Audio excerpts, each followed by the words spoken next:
Hello and welcome to the Reds Report, proud to be part of the TalkSport Fans Network. 1-0 loss against Wigan, 2-2 draw against Reading, out of the cup against Bristol Rovers, defeat away at Wrexham to follow with a home defeat, a red card and loads of injuries against Birmingham.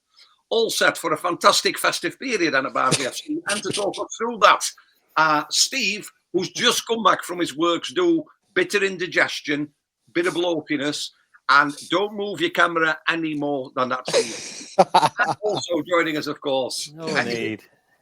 With the pets is the dog. You've been flashing. I haven't been flashing me dog, though, have I? Well, no. Ian is obviously joining us as well. I don't do that. See what's hairy on my lap. Ian, let's start with you. A couple of weeks ago and last week, we talked about an important period, and I thought that pitching ourselves against the better teams in this league, given we played Wrexham and Birmingham. It was a defeat by a goal both times, but always in the last couple of minutes of the match. Does performance matter when you're leaving to go home with 0 points? Football's a results business. Fans want results.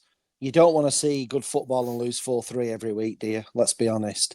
People would generally be happier if you scrape 2-1 every week and pretty much got 3 points and was higher up the table and challenging for stuff, wouldn't they?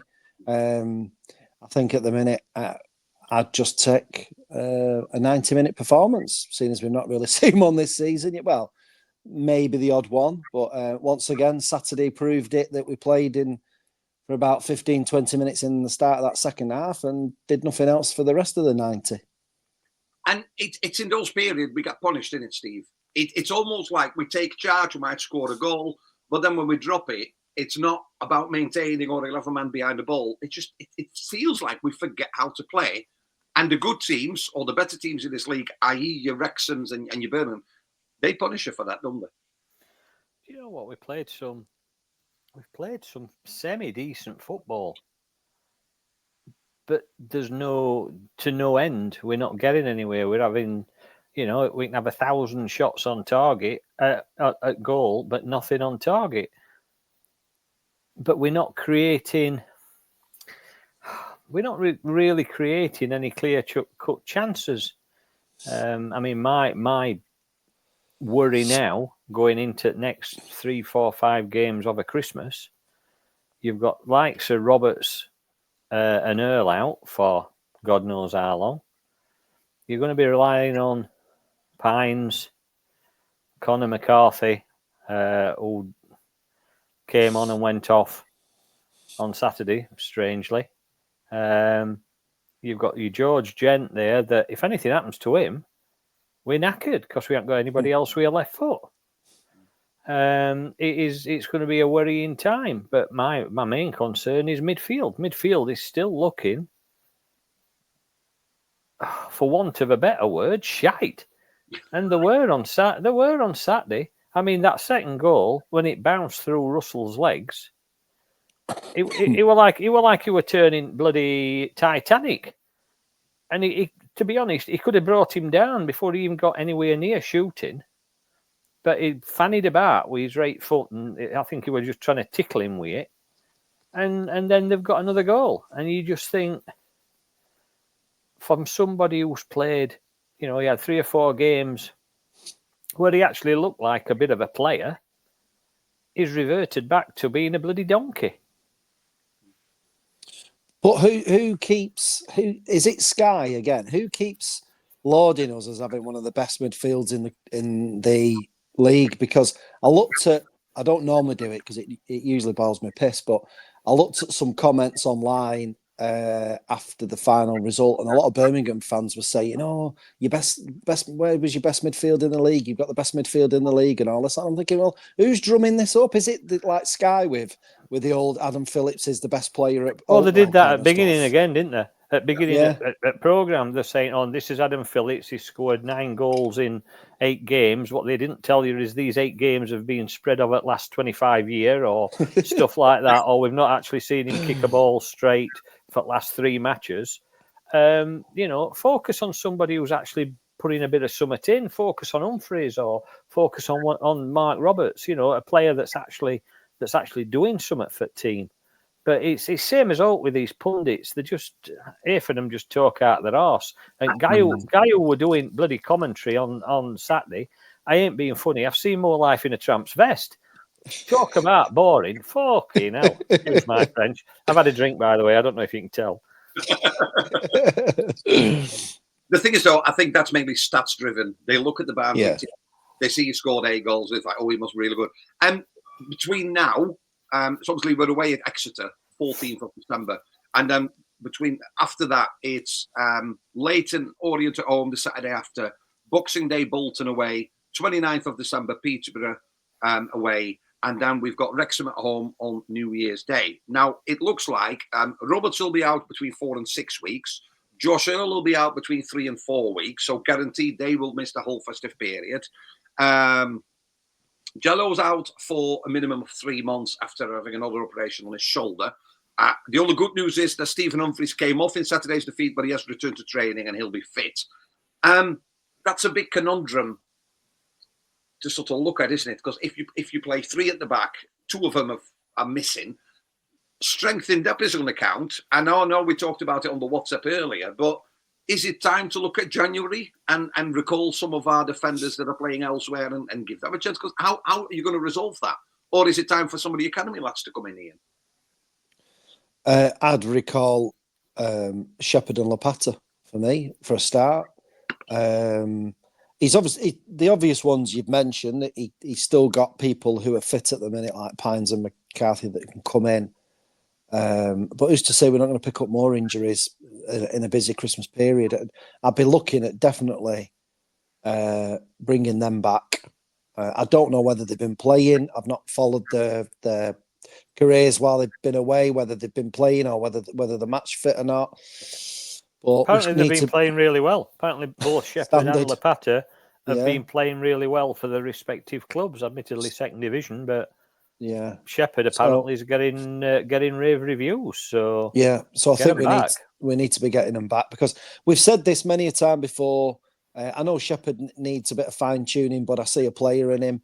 And Lapata, I don't know what he's done wrong to be shipped out all the time. Yeah. What about midfield? Because obviously red card on Saturday. Yay! Get in. Does he miss 3 or just 1? Just one. Oh, that's a bit disappointing, isn't it? Well, I don't know.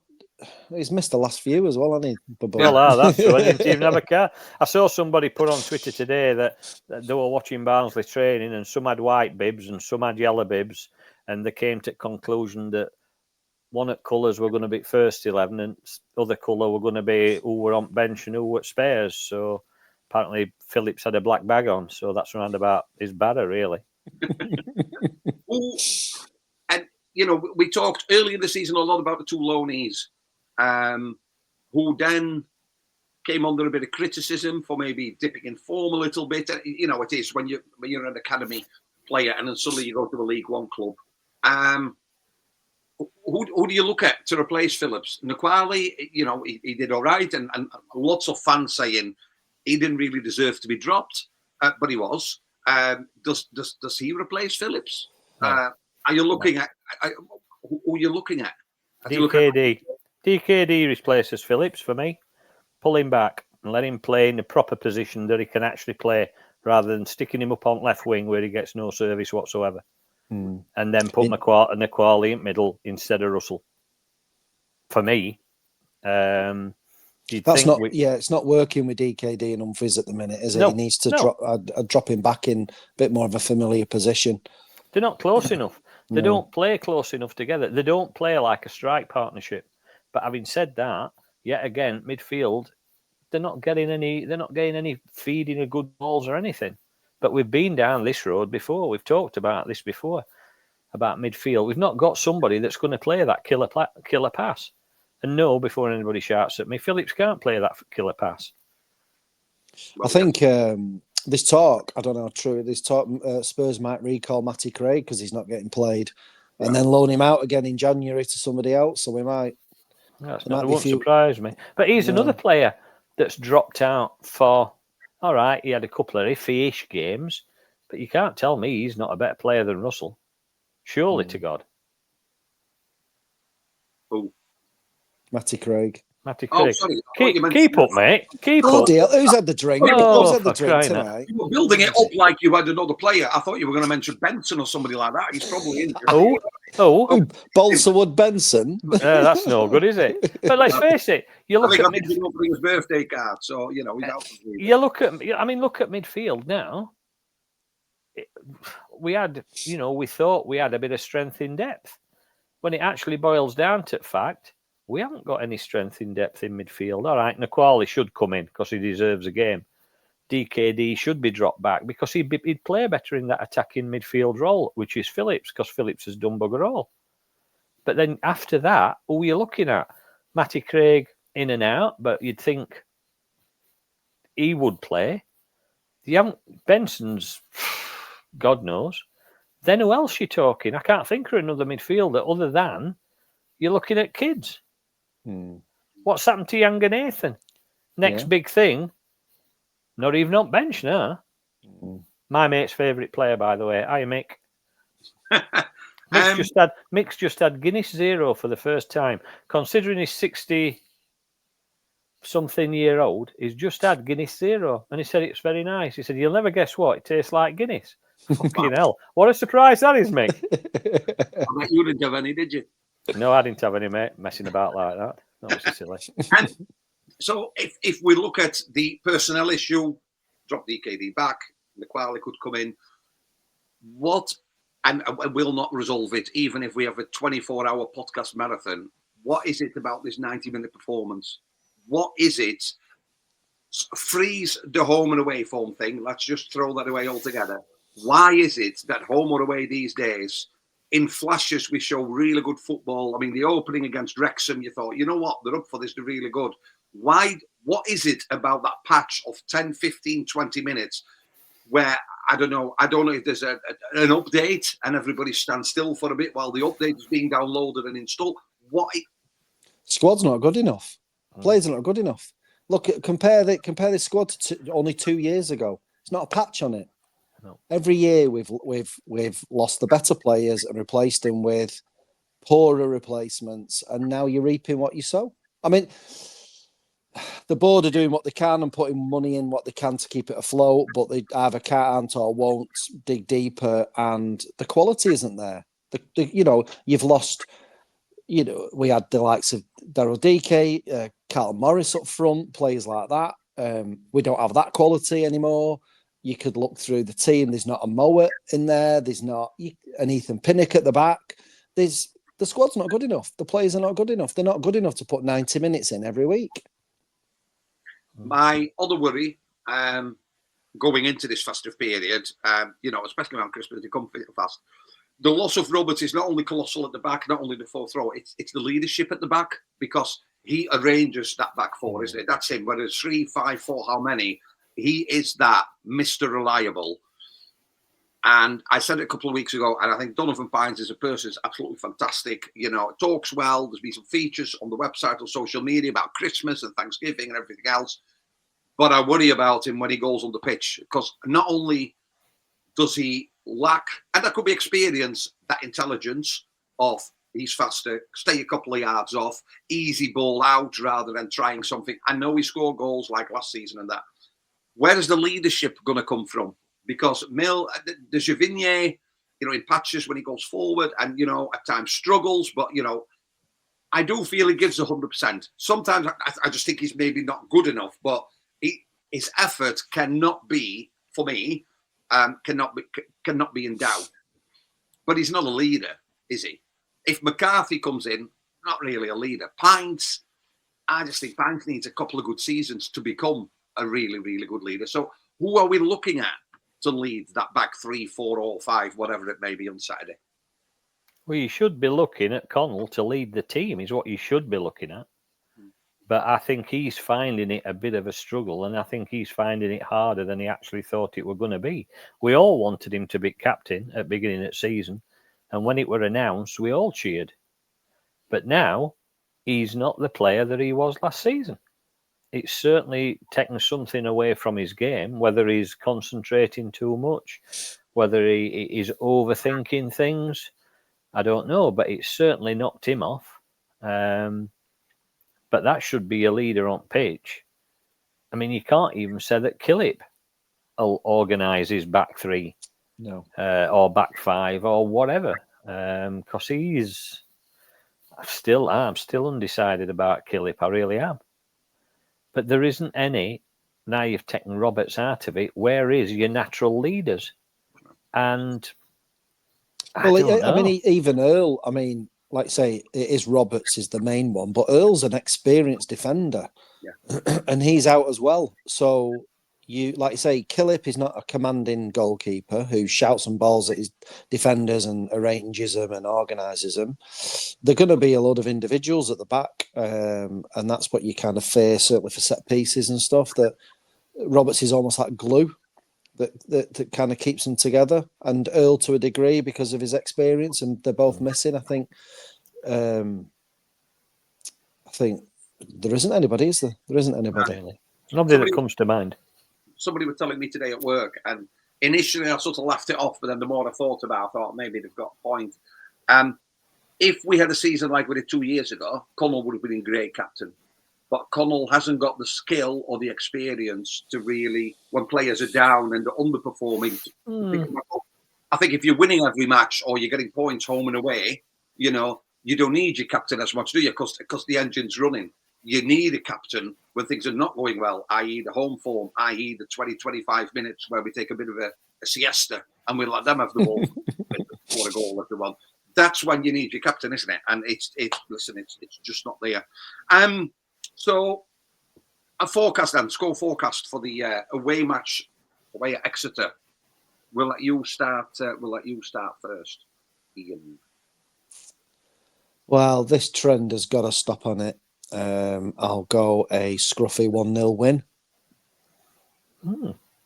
But don't put any money on it. No, don't. No, it's got to change. It's got to change at some point on it, and I'll go a scruffy 1-0 win. Own goal by Exeter player. Hey, well played. Sign him. We'll sign him at January transfer window. Yeah. He'll be 16-year-old. Only on free or loan. Oh, yeah, definitely. What about you, Steve? Do you know what? I agree with Ian to a certain extent that this has got to stop. I just don't think it'll stop on Saturday. Exeter's always a difficult place to go. They're not doing bad at minute themselves. And with that lack of organisation and the lack of, I mean, we're talking about leadership on pitch. There seems to be a bit of a lack of leadership off pitch as well. I don't know. It's when we talk about substitutions and tactics and stuff like that, you'd think there'd be something different to try and change it, but it's always a like for like, which we had with Collins, let's face it. Personally, I would have thought because of issues with injuries with defence, he might have reverted to a 4-4-2 and not have 5 across back, just play away back 4. But you know for a fact he's not going to do that. I think Exeter will win it, my son. 1-0, 2-0, don't matter. Yeah, echo your thoughts, to be fair. Exeter never easy.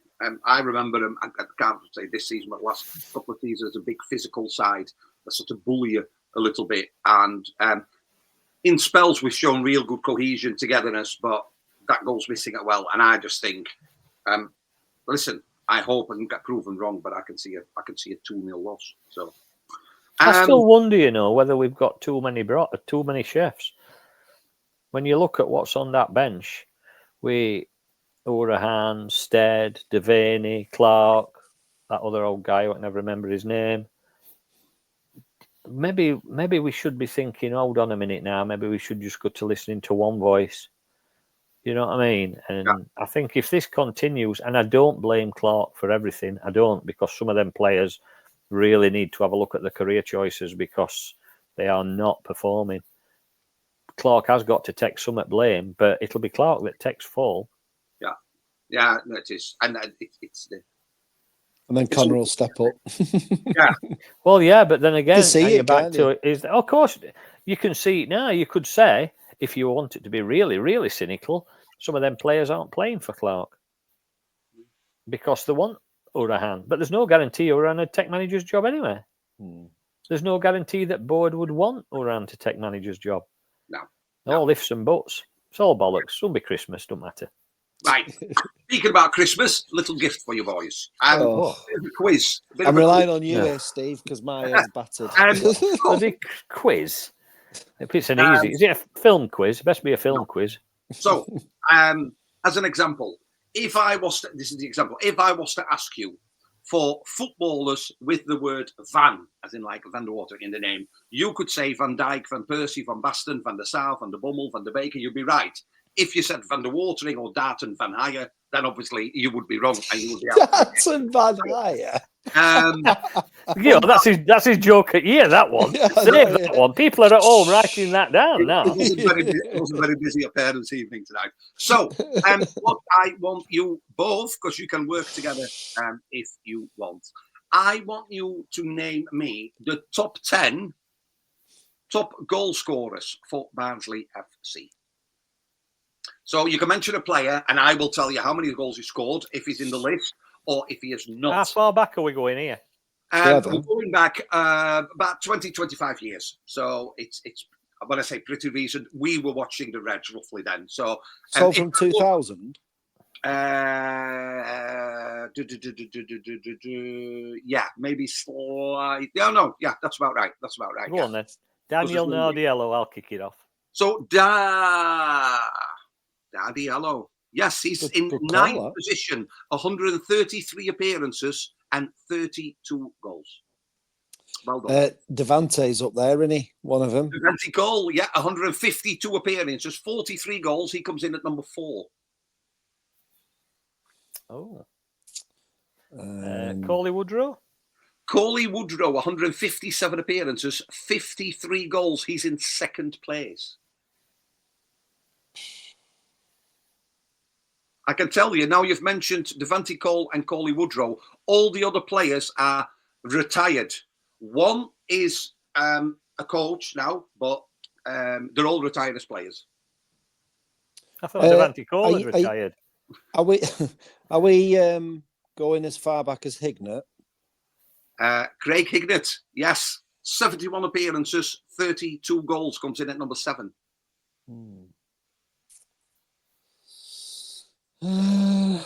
Bit of a clue, lads. Well, played for Cardiff. But I can't have Georgie Ristov, can I? What a player he was. What a player. Anyway. We're well short here, aren't we? How many do we need? About 5. So you're missing, you're missing number 1, you're missing number 3, you're missing number 5, you're missing number 6, you're missing number 8, and you're missing number 10. I tell you what, we certainly know our stuff. This is why we do a podcast. This is cutting edge.